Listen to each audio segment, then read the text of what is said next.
देखिए current affair ROARO 2023 के लिए करंट अफेयर्स कैसे तैयार करें, इसलिए मैंने ऑलरेडी एक वीडियो बना रखा है। उसमें मैंने बताया था कि प्लेलिस्ट में वो वीडियो है, आप जाकर के देख सकते हैं। अगर आपको हर मैगजीन के बारे में जानना है कि किसमें क्या अच्छाई है, किसमें क्या थोड़ा सा खामी है एंड किस सोर्स को फॉलो करें, कैसे क्या करें, उसके बाद भी बहुत सारे लोगों को वो वीडियो या तो मिल नहीं रहा है या उन्होंने देखा नहीं है। एक बार मैं 2 से 3 मिनट में छोटे में शॉर्ट में एक बार फिर से बता देता हूँ, जिसने बिना देखा हो तो वो ये वीडियो देख ले और उसके बाद में पढ़ना स्टार्ट करते हैं। ठीक है, देखिए अगर आप इंग्लिश मीडियम के हैं, इंग्लिश मीडियम के लिए ROARO के लिए अगर बात करें, वो भी प्रीलिम्स के लिए, जहाँ पर फैक्चुअल क्वेश्चंस आते हैं, बहुत ज़्यादा इन डेप्थ क्वेश्चंस नहीं आएंगे।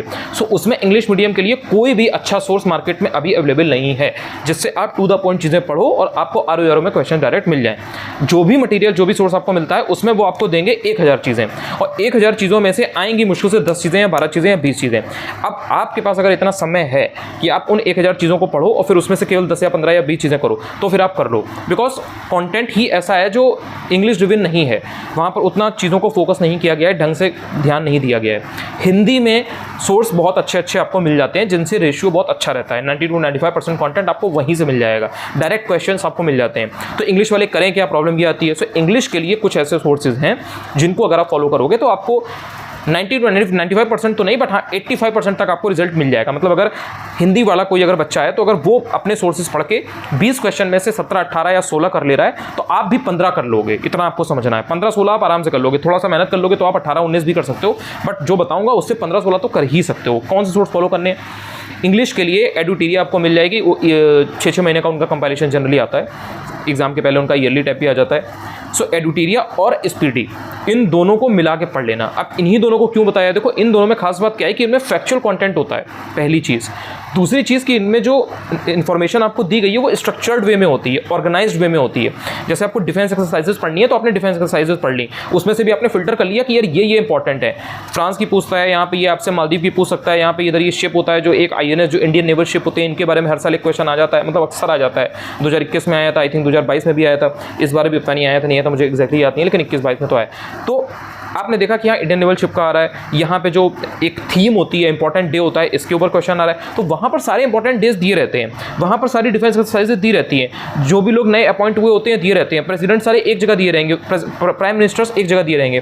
तो उससे क्या होता है, जो जो इंपॉर्टेंट चीज़ें वो फिल्टर कर लो, बाकी की चीज़ हटा दो, हाईलाइट वाईलाइट कर लो उसको, उसके बाद में उसके अपने नोट्स बना लो, या नोट नहीं बनाना है तो उसी में अंडरलाइन करके स्क्रिबल करके वहीं पर पढ़ लो। सो इससे क्या है, स्ट्रक्चर्ड वे में to the point factual knowledge आपको मिल जाती है। अगर एक करोगे तो छूट जाएंगी चीज़ें, इसमें कोई वो नहीं है, इसमें रियलिटी है, ये आप करके देख लो, ट्राई एंड टेस्टेड चीज़ें हैं, इसलिए एक्सपीरियंस बता रहा हूँ। स्पीडी और एडुटेरिया को मिला के कर लो, काम बन जाता है। अगर आपको थोड़ा सा और एक है कि नहीं मुझे पूरे करने हैं, या फिर मैं इन दोनों में से एक ही सोर्स कर पा रहा हूँ, मैं कर पा रही हूँ, तो फिर एक DIS की परफेक्ट 7 करके आती है, वो थोड़ा सा मेंस ओरिएंटेड होती है, उसमें मतलब चीज़ें बहुत इन डेप्थ दी होती हैं, बेसिक सी बात ये है।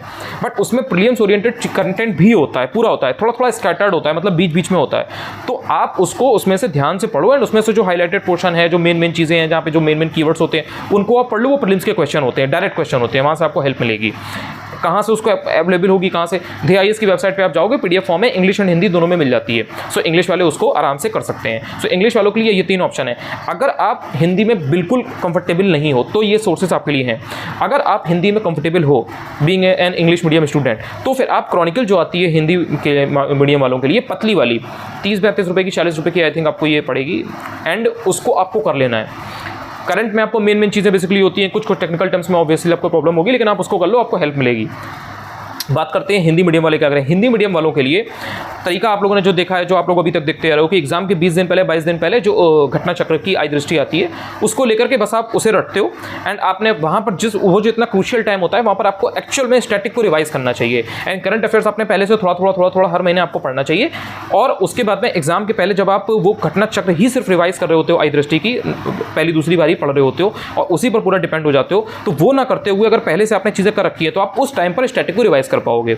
और आई दृष्टि का जो कंटेंट है वो आपने अगर पहले से एक करंट अफेयर्स की मैगजीन को पहले से ही फॉलो कर रखा होगा, हल्का फुल्का डेली कुछ पढ़ लिया, डेली नहीं पढ़ा तो 4-4, 5-5 दिन के गैप में एक अपना एक रूल बना लो, थंब रूल बना लो, नियम बना लो कि हाँ 1-2 घंटा 2 घंटा 4-5 दिन बीच बीच में करके मैं मैगजीन को खत्म कर लूँगा।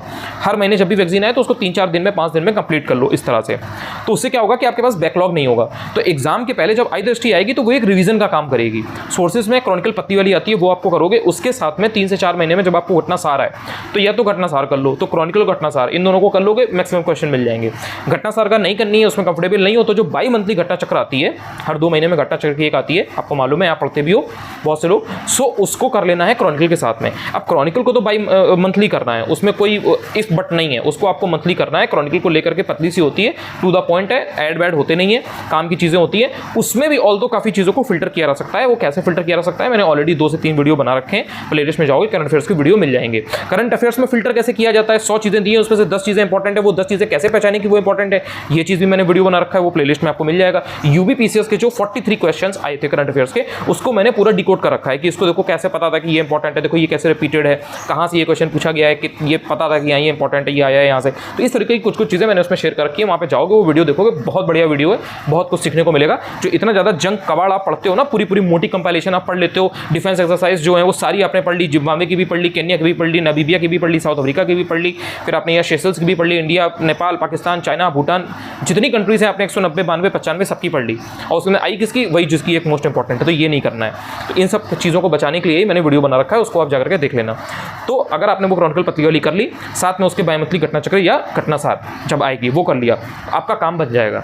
घटनासार को जब वो आए तब करना है, क्रॉनिकल को हर महीने करते रहना है, इसमें कोई इफ बट नहीं होना चाहिए। एग्जाम के पहले आई दृष्टि लेने का मन करे, ले पाओ पढ़ लो, ठीक है, नहीं लेना है मत लो, केवल ले लो या तो, और एक बार उसमें बस देख लो कि हाँ कोई चीज़ मेरी छुट्टी तो नहीं है। तो हार्डली उसमें आपको 10, 15, 20 फैक्ट ऐसे मिलेंगे जो आपने नहीं पढ़े होंगे, बस उसको देख लो। कॉपी मतलब ऑनलाइन भी मिल जाती है आजकल, तो किसी फ्रेंड के पास हो तो उससे अपने लेके हल्का सा देख लिया, वरना उसकी भी जरूरत नहीं पड़ती है अगर आपने पहले से 2 चीज़ें कर रखी है, और 2 अब कंपलसरी है। एक सोर्स के भरोसे अगर आप सिर्फ रहोगे तो नहीं होगा, मतलब आपके मैक्सिमम क्वेश्चन मिल जाएंगे, ऐसा नहीं है, 20 में से 14-15 क्वेश्चन मिल जाएंगे, क्रॉनिकल से भी मिल जाएंगे, आप मिला सकते हो, क्रॉनिकल मिला लो पिछले 1 साल की, 8 महीने 10 महीने की, एंड आप यूपीपीसीएस का पेपर मिला लो, तो आपको क्वेश्चन मिल जाएंगे, प्रॉब्लम वो नहीं है। बट अगर आपको मैक्सिमम लाना है तो फिर आपको 2 सोर्स करने चाहिए, और 80 to 90% content will be the same. Chronicle और घटनासार पढ़ोगे तो उसमें 80 से 90% जो चीज़ें हैं वो सेम होंगी, तो आपको ऐसा नहीं है कि कोई घटनासार या घटना चक्र अलग से पढ़नी है और क्रॉनिकल अलग से पढ़नी है। करंट अफेयर्स थोड़ी ना बदल जाता है, तो वो सेम रहेगा। आई होप कि मैंने इस वीडियो में अब सारी चीज़ें क्लियर कर दी हूँ। अब लेकिन पढ़ना शुरू कर दो दबा के, अच्छे से, with full focus, with full attention. अगर आपने अभी तक टेलीग्राम चैनल ज्वाइन ना किया, अगर आप चाहो तो टेलीग्राम चैनल को अभी भी ज्वाइन कर सकते हो, मैं डिस्क्रिप्शन में लिंक दे दूंगा। अनुज चतुर्वेदी यूपीपीएससी ऑल दो नाम है। अगर आप ये वीडियो मेरा पहली बार आप तक पहुंचाओ तो आप चाहो तो चैनल को सब्सक्राइब भी कर सकते हो और वीडियो से हेल्प मिली हो, बाकी कमेंट में अपना एक्सपीरियंस शेयर कर सकते हो। Bye bye, take care, signing of.